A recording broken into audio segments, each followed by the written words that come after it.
Hello दोस्तों, मैं राजकुमार बघेल प्रभात और बहुत बहुत स्वागत है आपका ऑफिसर क्लासेस 2005 में। तो हम लोग आज जीव विज्ञान के 100 प्रश्न सॉल्व करेंगे और फिर आगे बढ़ते हैं बिना लाग लपेट के। देखिए, पहला प्रश्न है, जीवन की मूलभूत इकाई क्या है? तो जीवन की मूलभूत इकाई क्या होती है? कोशिका होती है। जीवन की मूलभूत इकाई कोशिका होती है। हम सही आंसर बोलेंगे, आप लोग इसमें पढ़ते जाना। कोशिका के बारे में निम्नलिखित में से कौन सा कथन सही है? तो सभी देह ऊतकों में एक ही प्रकार की कोशिकाएं पाई जाती है, यही गलत है। ठीक है, यही गलत है। निम्नलिखित में से कौन सा कोशिकांग पादप कोशिकाओं में पाया जाता है किंतु जंतु कोशिका में नहीं पाया जाता है? तो क्लोरोप्लास्ट जो है जंतु कोशिका में नहीं पाया जाता है। चौथा प्रश्न है, कोशिका का जीवित अंश जीवद्रव प्रोटोप्लाज्म कहलाता है। यह किससे बना होता है? कोशिका द्रव्य, केंद्रक द्रव्य और अन्य कोशिकांग से बना होता है। ठीक। पांचवा प्रश्न, 80% से अधिक कोशिका में पाए जाने वाला पदार्थ क्या होता है? जल होता है, सबको पता है। निम्नलिखित में से किन कोशिकाओं में नाभिक नहीं होता है? तो लाल रक्त WRBC में लाल रक्त कोशिकाओं में नाभिक नहीं होता है। निम्नलिखित में से कोशिकाओं में से कौन आत्महत्या की थैली या आत्मघाती बैग कहा जाता है? तो लाइसोसोम को। आठवां प्रश्न, निम्नलिखित कोशिका अंगकों में से कौन सा एक अर्ध पारगम्य है? कोशिका झिल्ली। नौवां प्रश्न, निम्नलिखित में से किसको कोशिका सेल का पावर प्लांट भी कहते हैं? माइटोकॉन्ड्रिया को। कोशिका का शक्ति स्रोत क्या है? माइटोकॉन्ड्रिया।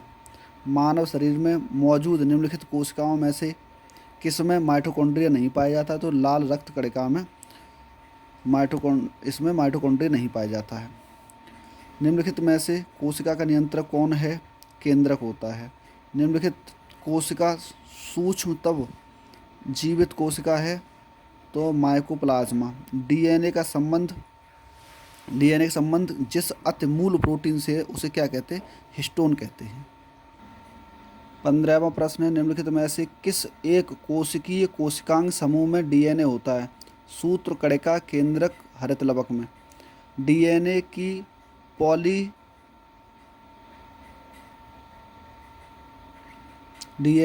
पॉलीन्यूक्लियोटाइड श्रृंखला में क्या सम्मिलित होता है? एक नाइट्रोजनी क्षारक, डीऑक्सीराइबोसोम, शर्करा और फास्फेट समूह। इसका ऑप्शन ए सही है। चिकनी अंतर्द्रवीय जालिका के अनुपूरक कार्यों में से कार्य है? तो विषैले पदार्थ का निर्विषीकरण। डीएनए में से क्या निम्नलिखित में से क्या डीएनए में मौजूद रहता है किंतु आरएनए में मौजूद नहीं रहता है? थायमीन। आरएनए का प्राकृतिक कार्य क्या होता है या प्राथमिक कार्य क्या है? प्रोटीन संश्लेषण होता है। राइबोसोम्स होते हैं, आरएनए होते हैं। 21वां प्रश्न है, आनुवंशिक यूनिट अर्थात जीन होते हैं गुणसूत्रों में। डीएनए की दो कुंडलिनी संरचना किसके द्वारा दी गई है? वाटसन और क्रिक्स। 1963 में इन्हें नोबेल पुरस्कार मिला था। 1963 में नोबेल पुरस्कार मिला था। सबसे पहले डीएनए को अलग किसने किया था? फ्रेडरिक हॉफमिस्टर ने अलग किया था। डीएनए के दो स्ट्रैंड बंधे होते हैं हाइड्रोजन बॉन्ड द्वारा। डीएनए के एक तंतुगुच्छ स्ट्रैंड से आरएनए में आनुवंशिक सूचना के प्रतिरूपण की प्रक्रिया क्या कहलाती है? अनुलेखन। प्रयोगशाला में सर्वप्रथम डीएनए का संश्लेषण किसने किया था? तो खुराना साहब ने किया था, जो इंडियन थे। डीएनए अंगुली छाप का प्रयोग किसकी पहचान के लिए किया था? माता पिता, चोर, बलात्कारी, उपरोक्त सभी। तो ये सब के लिए किया जाता है। इसका आप लोग अपना विकल्प देखते रहिए। जीव कोशिकाओं में आनुवंशिक लक्षणों के नियंत्रण में निम्नलिखित में से कौन सा उत्तरदायी होता है? डीएनए। पुरुष में पुरुषत्व के लिए कौन सा गुणसूत्री संयोजन उत्तरदायी है? XY। मनुष्य में कौन सी क्रोमोसोम के मिलने से बालक का जन्म होता है? पुरुष का Y और स्त्री का X।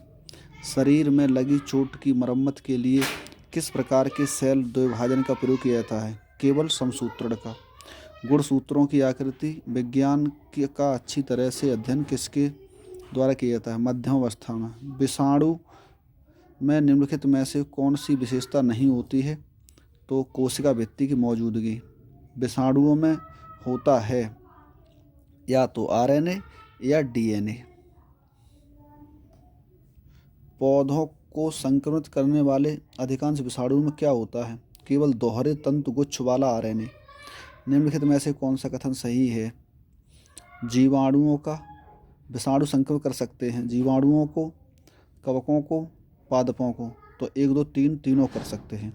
निम्नलिखित में से सर्वप्रथम किस वायरस की खोज हुई थी? टीएमबी वायरस की सबसे पहले खोज हुई थी। एडस मानव प्रतिरक्षाहीनता विषाणु के द्वारा होता है, रेट्रोवायरस के द्वारा। जंतुओं में होने वाली फुट एंड माउथ रोग किसके कारण होता है? विषाणु द्वारा। इबोला एक क्या है? वायरस है। इबोला वायरस अफ्रीका में फैला था, कांगो में मूलतः, और कांगो वहाँ की एक नदी है। तो देखिए नेक्स्ट है, दूध के दही के रूप में जमने के कारण हैं, लैक्टोबैसिलस के कारण दूध जम जाता है। निम्नलिखित में से कौन सा नाइट्रोजन फिक्सिंग बैक्टीरिया है? राइजोबियम। नेक्स्ट है, सिम्बियोटिक कीटाणु जो कि वातावरणीय नाइट्रोजन के स्थिरीकरण के लिए उत्तरदायी होता है, किस में पाया जाता है? मटर में। तो नेक्स्ट 4-5 ऑप्शन है, अपना देख लीजिए। फलीदार पादपों की जड़ों में उपस्थित गांठों में पाए जाने वाले नाइट्रोजन स्थिरीकरण जीवाणु हैं, सहजीवी होते हैं।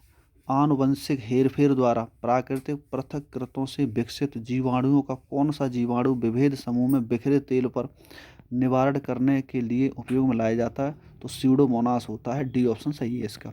46वां, प्रशीतन रेफ्रिजरेशन खाद्य परिरक्षण में मदद करता है। तो जैव रासायनिक अभिक्रियाओं दर को कम कर देता है। पीसीएस में सवाल आया हुआ है। अवायवीय स्थिति में जैविक पदार्थ के जीवाणु अपघटन को क्या कहते हैं? इसको होता है किण्वनीकरण, फर्मेंटेशन होता है। जीवों के निम्नलिखित प्रकारों में से छत्रक किससे संबंधित है? कवक से। सामान्य खाद्य छत्रक मशरूम क्या होता है? कसकर ठसाठस भरे कवक जाल। ईस्ट मिलाने पर गुथे हुए आटे के उठने का क्या कारण होता है? कार्बन डाइऑक्साइड गैस को निर्मोचन करती है। ईस्ट एक है, कवक है। ब्रेड बनाने में इस्तेमाल किए जाने वाला किण्वन के लिए उत्प्रेरक के रूप में कार्य करता है। निम्नलिखित में से किसे बंडिंग के माध्यम से तैयार किया जाता है? ईस्ट को। पेनिसिलिन का आविष्कार किसने किया था? अलेक्जेंडर फ्लेमिंग ने किया था। प्रतिजीव पेनिसिलिन किससे प्राप्त होता है? कवक से। एफला विष किससे बनता है? कवक से। खुजली का रोग इसके बीज का कारण निम्नलिखित में से कौन सा होता है? कवक होता है। तो गंजे दादा खाज फफूंद हाथ में दीवार फूट, ये उसके उत्तरक है। लाइकेन जो एक नग्न चट्टान पर भी पारिस्थितिक अनुक्रम को प्रारंभ करने में सक्षम होते हैं, वास्तव में किन के सहजीव साहचर्य हैं? शैवाल और कवक के। चट्टानी स्तरों पर लाइकेन विकास को क्या कहते हैं? सेक्सिकोल्स कहते हैं।